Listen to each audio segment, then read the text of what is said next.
안녕하세요. 사연둥이 다연이에요. 좋아요, 알람 설정은 영상을 제작하는데 저에게 큰 힘이 됩니다. 저는 그날 아침 워싱턴 나토 전략 사무소에서 평소처럼 커피를 마시며 하루를 시작했습니다. 동북아 동맹 체계 보고서를 검토하는 일은 제게 익숙한 루틴이었죠. 일본과 미국의 방위 협력, 그리고 그 틀 안에서 한국이 어떤 역할을 하는지 분석하는 게 제 주요 업무였습니다. 하지만 그날은 달랐어요. 국방부에서 송부된 기밀 문서 첫 페이지에 낯선 문장이 박혀 있었습니다. 스트러티직 마덜 엘라이 리퍼블럭 어브 코리어라는 문구였죠. 저는 잠시 멈춰 서서 그 문장을 다시 읽었습니다. 모범 동맹국이라니요? 한국을요? 일본이 아니라요?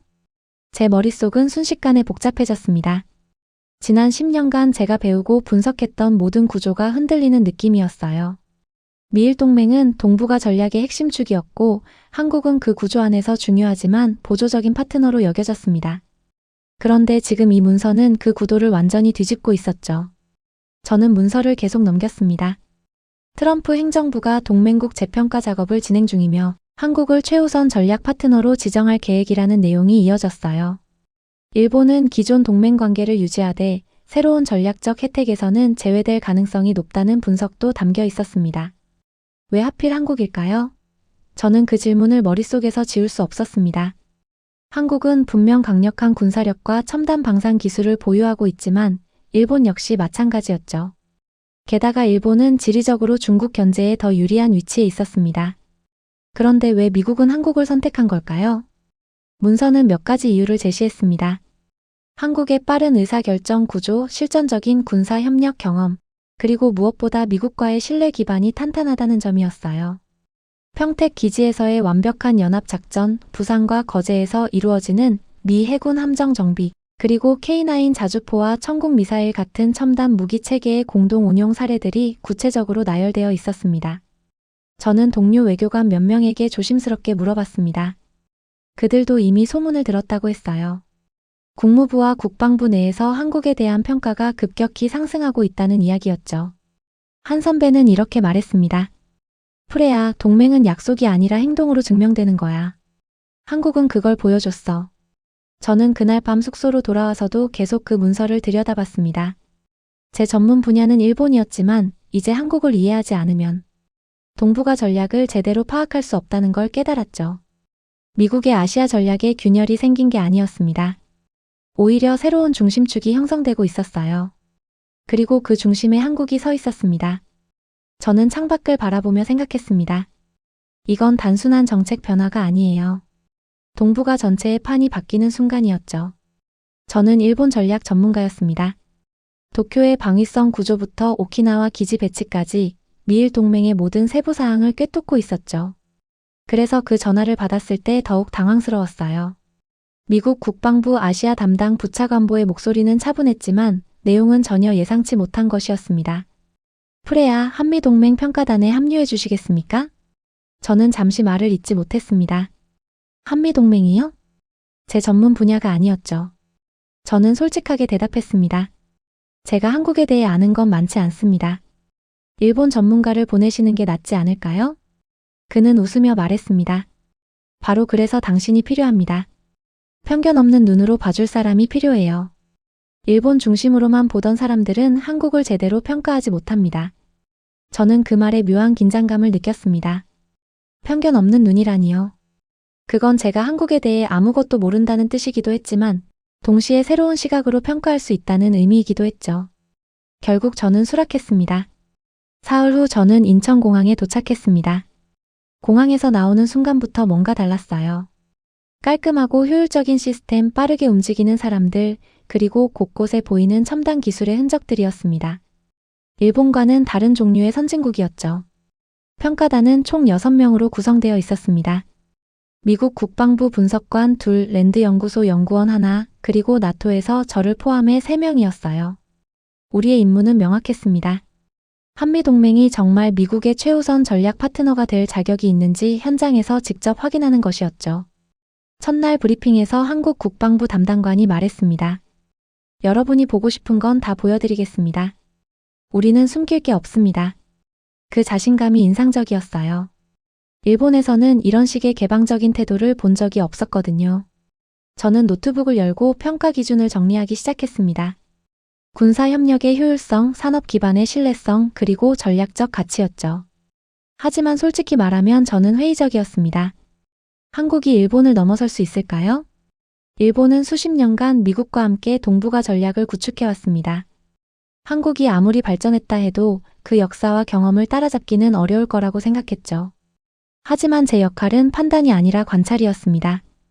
저는 편견을 내려놓으려 노력했어요. 숙소로 돌아가는 차 안에서 동료 분석관이 물었습니다. 프레야, 솔직히 어떻게 생각해? 한국이 일본보다 나을까? 저는 창밖을 보며 대답했습니다. 모르겠어요. 하지만 직접 보고 판단하겠습니다. 그날 밤 저는 한국에 대한 자료를 다시 읽었습니다. 한국 전쟁 이후 70년 만에 세계 10위권 경제대국이 된 나라, 삼성과 현대가 글로벌 시장을 장악한 나라, 그리고 북한과 대치하면서도 민주주의를 지켜낸 나라였죠. 단순한 숫자로는 설명할 수 없는 무언가가 있었습니다. 저는 내일부터 시작될 현장 방문이 기대되기 시작했어요. 평택 기지는 제 예상을 완전히 뒤엎었습니다. 저는 나토에서 여러 연합훈련을 지켜봤지만 이런 수준의 통합 작전은 처음이었어요. 한국군과 미군이 같은 지휘 체계 아래에서 실시간으로 협업하고 있었습니다. 무전기에서 들리는 영어와 한국어가 자연스럽게 섞여 있었고 작전 명령은 즉각 실행되었죠. 미군 대령이 설명했습니다. 여기서는 국적이 중요하지 않습니다.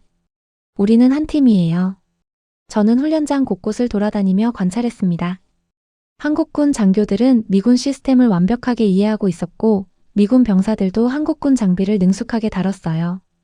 이건 단순한 협력이 아니었습니다. 완전한 융합이었죠. 특히 인상적이었던 건 의사결정 속도였어요. 나토에서는 여러 나라가 모이면 조율에 시간이 오래 걸립니다. 하지만 여기서는 달랐죠. 상황이 발생하면 한미 양측 지휘관이 즉시 협의하고 30분 안에 결정이 내려졌습니다. 저는 메모를 계속 적어 내려갔어요. 다음 날 저희는 부산과 거제의 조선소를 방문했습니다. 미 해군 함정들이 정비를 받고 있었는데 그 규모와 속도가 놀라웠어요. 한미 해군 장교가 자랑스럽게 말했습니다. 여기서 정비하면 비용이 30% 줄고 시간은 20% 단축됩니다. 게다가 품질은 미국 본토와 똑같아요. 저는 조선소 내부를 둘러봤습니다. 최첨단 장비들이 가동되고 있었고 숙련된 기술자들이 정밀하게 작업하고 있었죠. 한 기술자에게 물었습니다. 얼마나 자주 미군 함정을 정비하시나요? 그는 웃으며 대답했습니다. 거의 매주 들어옵니다. 우리를 신뢰하니까요. 신뢰라는 단어가 계속 들렸습니다. 평택에서도 부산에서도 사람들은 신뢰를 이야기했어요. 저는 그게 단순한 수사가 아니라는 걸 느낄 수 있었습니다. 방산청 방문은 또 다른 충격이었습니다. K9 자주포의 실사격 시연을 봤는데 그 정확도와 연사 속도가 경이로웠어요. 담당관이 설명했습니다. 이 자주포는 전 세계 10여 개 나라에 수출됐습니다. 실전에서 검증됐죠. 저는 천국 미사일 시스템도 살펴봤습니다. 요격률이 90%가 넘는다는 설명을 들었을 때 처음엔 믿기지 않았어요. 하지만 시험 영상을 보고 나서는 고개를 끄덕일 수밖에 없었습니다.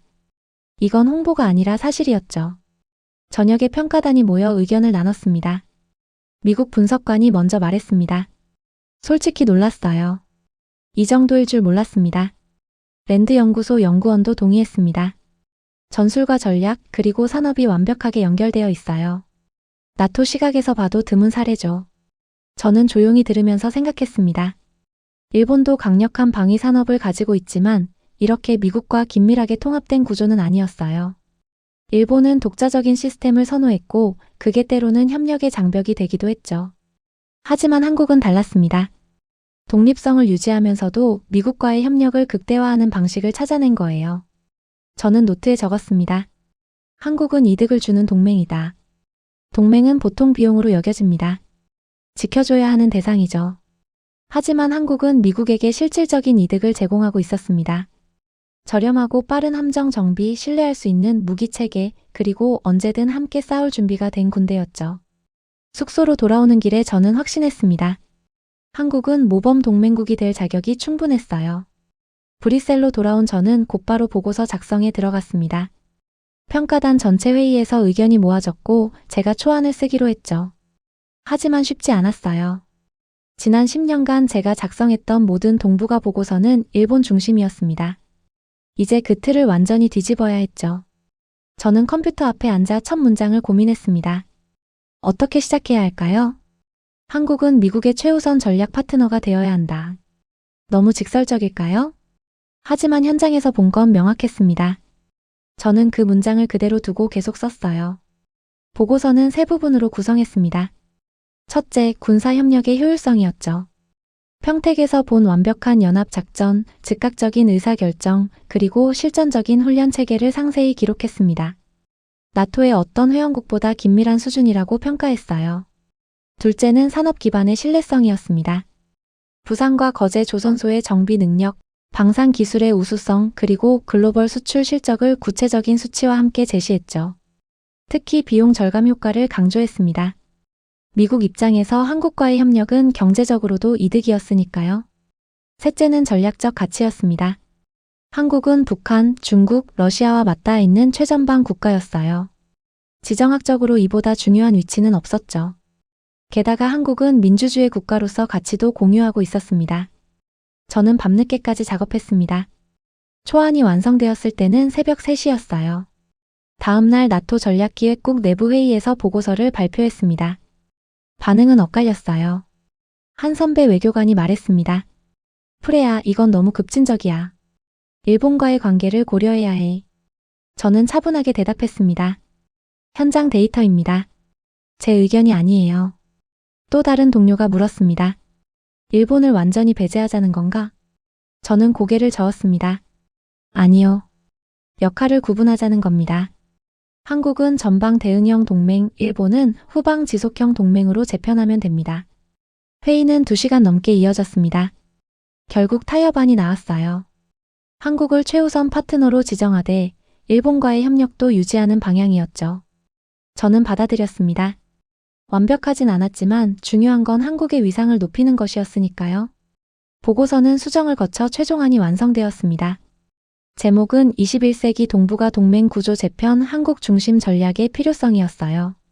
저는 표지에 제 이름이 주 작성자로 올라간 걸 보며 긴장했습니다. 이 보고서는 나토뿐 아니라 미국 국방부와 국무부에도 전달될 예정이었죠. 동료가 축하한다며 어깨를 두드렸습니다. 잘했어, 프레야. 하지만 일본이 가만히 있을 것 같아? 저는 씁쓸하게 웃었습니다. 아마 아니겠죠.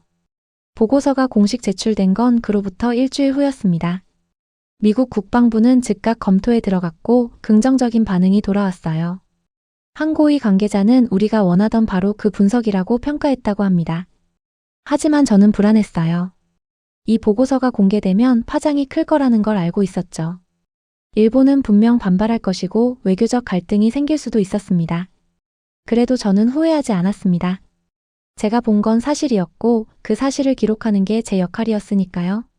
한국은 더 이상 보조 동맹이 아니었습니다. 주도적인 파트너였죠. 보고서가 유출된 건 제출 후 2주일 만이었습니다. 일본 아사히 신문이 특종으로 터뜨렸어요. 나토 보고서 한국을 일본보다 우선시라는 제목의 기사였죠. 저는 그날 아침 뉴스를 보고 심장이 철렁 내려앉았습니다. 기밀 문서가 어떻게 언론에 흘러나간 걸까요? 기사는 보고서의 핵심 내용을 상세히 다루고 있었습니다.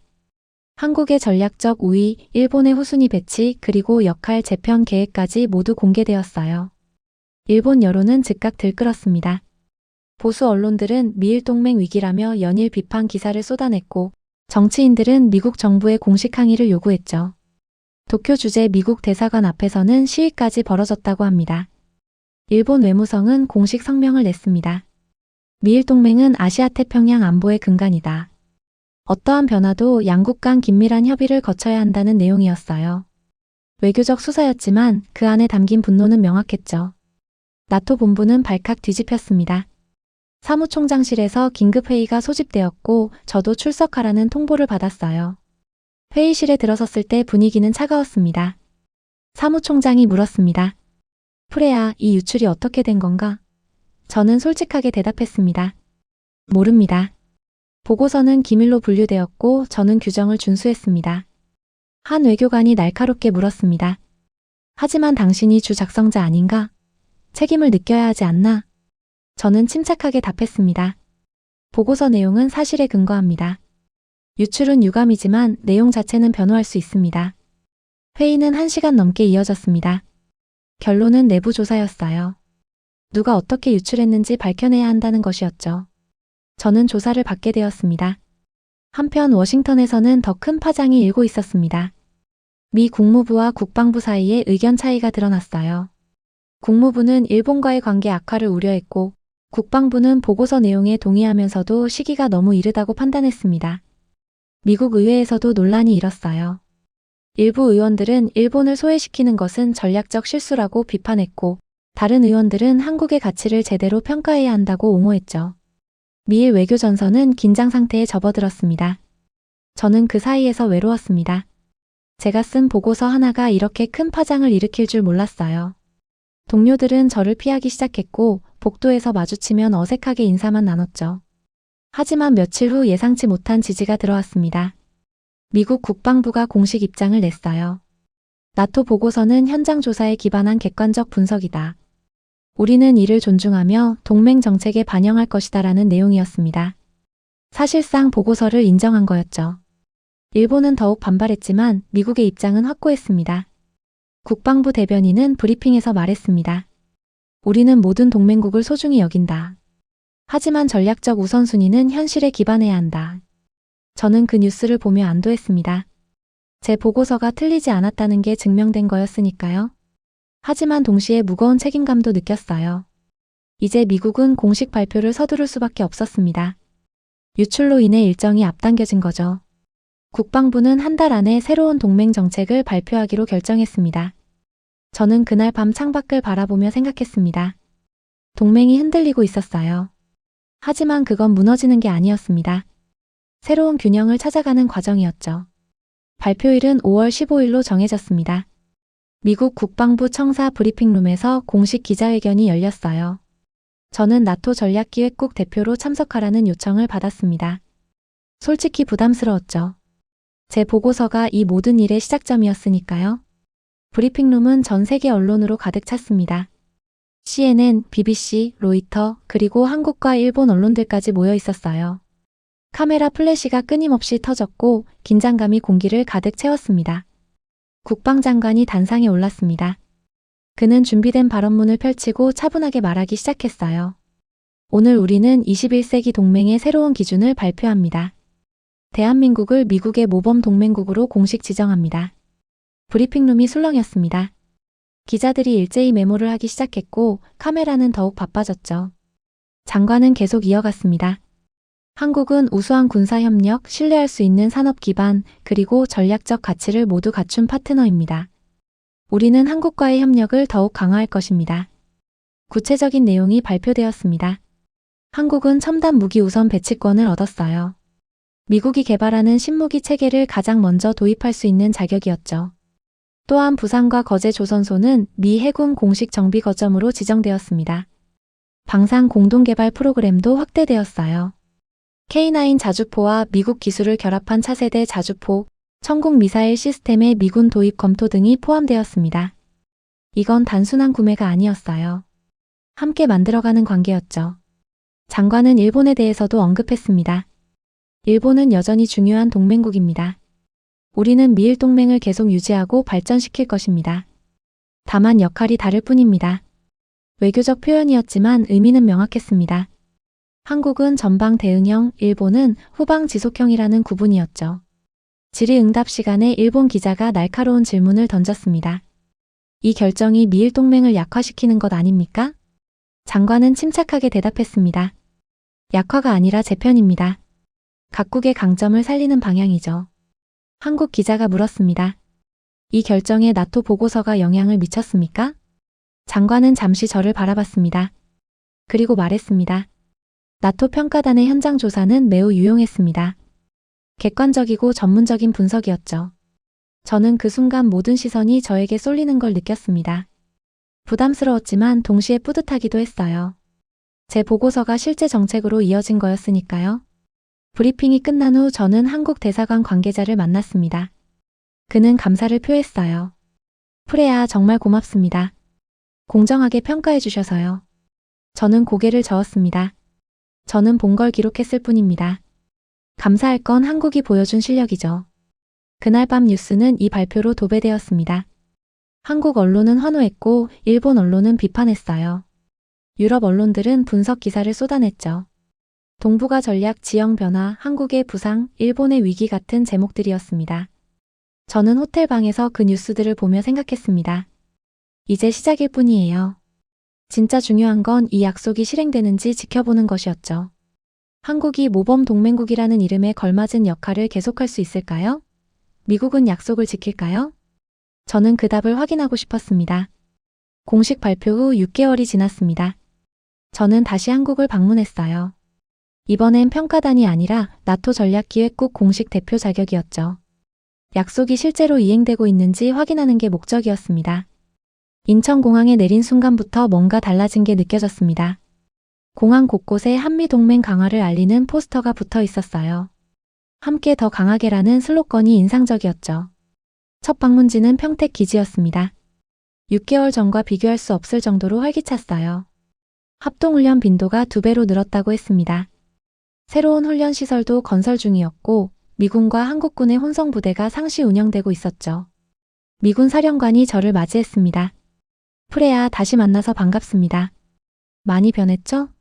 저는 웃으며 대답했습니다. 상상 이상이에요. 그는 자랑스럽게 설명했습니다. 이제 우리는 진짜 한 팀입니다. 지휘 체계가 완전히 통합되었고 장비도 공유하고 있어요. 훈련장에서는 차세대 자주포 시험이 진행 중이었습니다. K9의 포신에 미국의 첨단 사격 통제 장치가 결합된 모델이었어요. 포탄이 발사되는 순간 정확히 표적을 맞췄고 재장전 속도도 놀라웠습니다. 담당 장교가 말했습니다. 다음 달부터 양산에 들어갑니다. 한국군과 미군이 동시에 배치할 예정이에요. 부산 조선소는 더욱 바빠져 있었습니다. 미 해군 함정들이 줄지어 정비를 받고 있었고 도크는 포화 상태였어요. 조선소 관계자가 설명했습니다. 정비 의뢰가 3배로 늘었습니다. 미 해군뿐 아니라 다른 우방국 함정도 들어오기 시작했어요. 저는 도크를 둘러보며 감탄했습니다. 거대한 구축함이 정밀하게 정비되고 있었고 기술자들은 능숙하게 작업하고 있었죠. 한 기술자에게 물었습니다. 일이 많아져서 힘들지 않으세요? 그는 땀을 닦으며 웃었습니다. 바쁘지만 보람 있어요. 우리 기술을 세계가 인정하는 거잖아요. 방산청에서는 더욱 놀라운 소식을 들었습니다. 천국 미사일 시스템을 미군이 도입하기로 최종 결정했다는 것이었어요. 미국이 외국산 미사일 방어 체계를 정식 채택한 건 이번이 처음이었습니다. 담당관이 자부심 가득한 목소리로 말했습니다. 우리 기술력을 증명한 겁니다. 한국 방산 기업들의 수출도 급증하고 있었습니다. 유럽과 중동 국가들이 줄지어 계약을 맺고 있었어요. 한 방산 기업 대표를 만났을 때 그는 이렇게 말했습니다. 미국의 인증이 결정적이었습니다. 모범 동맹국으로 지정된 후 신뢰도가 확 올랐어요. 저는 국방부에서 브리핑을 받았습니다. 한국 정부는 국방비를 GDP의 3%까지 늘리기로 결정했다고 했어요. 국민 여론도 지지하고 있었습니다. 안보가 곧 번영이라는 인식이 확산된 거죠. 장관이 말했습니다. 우리는 이제 스스로를 증명했습니다. 앞으로도 계속 그럴 겁니다. 저는 고개를 끄덕였습니다. 한국은 약속을 지키고 있었어요. 아니, 약속 이상을 해내고 있었죠. 마지막 날 저는 서울 시내를 걸었습니다. 거리는 활기찼고 사람들은 자신감 넘쳐 보였어요. 한 카페에서 뉴스를 봤는데 나토 내부에서 한국 모델을 동맹 기준으로 검토하기 시작했다는 내용이었습니다. 제가 쓴 보고서가 이제 국제 표준이 되어가고 있었죠. 저는 커피를 마시며 생각했습니다. 6개월 전 이곳에 왔을 때 저는 회의적이었어요. 하지만 지금은 확신합니다. 한국은 진짜 모범 동맹국이에요. 약속은 현실이 되었고 그 현실은 계속 진화하고 있었습니다. 브뤼셀로 돌아온 저는 최종 보고서를 작성하기 시작했습니다. 제목은 동맹은 신뢰다였어요. 이번엔 단순한 평가 보고서가 아니었습니다. 21세기 동맹의 새로운 철학을 제시하는 문서였죠. 저는 한국에서의 경험을 바탕으로 동맹의 본질을 다시 정의했습니다. 동맹은 계약이 아니라 관계라고요. 서류에 적힌 약속이 아니라 매일 함께 행동하며 쌓아가는 신뢰라고 썼어요. 한국이 보여준 건 바로 그것이었습니다. 보고서는 3가지 핵심 원칙을 제시했습니다. 첫째, 투명성이었어요. 한국은 미국에게 모든 것을 개방했습니다. 군사시설, 산업기반, 심지어 의사결정 과정까지 보여줬죠. 숨길 게 없다는 자신감이었습니다. 둘째는 상호 이익이었습니다. 동맹은 일방적인 보호가 아니라 서로에게 이득이 되어야 한다고 강조했어요. 한국은 미국에게 전략적 가치뿐 아니라 경제적 이익도 제공했습니다. 셋째는 행동이었습니다. 말보다 행동으로 증명하는 것이죠. 한국은 약속을 지켰고 그것을 넘어서는 성과를 보여줬습니다. 보고서는 나토 본부에서 높은 평가를 받았습니다. 사무총장이 직접 저를 불렀어요. 프레야, 이건 우리에게도 필요한 철학입니다. 나토 회원국들에게 공유하겠습니다. 저는 영광이라고 대답했지만 사실 조금 떨렸습니다. 제 보고서가 이렇게 큰 영향을 미칠 줄 몰랐거든요. 미국 의회에서 청문회 출석 요청이 왔습니다. 상원 외교위원회였어요. 저는 워싱턴으로 날아갔습니다. 청문회장은 엄숙했습니다. 상원 의원들이 앞에 앉아 있었고 방청석은 관계자들로 가득했죠. 제 차례가 되었을 때 저는 준비한 발언을 시작했습니다. 한국을 전략 파트너로 인정하는 것은 단순한 정치적 선택이 아닙니다. 국제 규범이 되어야 합니다. 한 의원이 물었습니다. 구체적으로 설명해 주시겠습니까? 저는 차분하게 대답했습니다. 한국은 동맹의 새로운 기준을 보여줬습니다. 투명성, 상호 이익, 그리고 행동으로요. 다른 나라들도 이 기준을 따라야 합니다.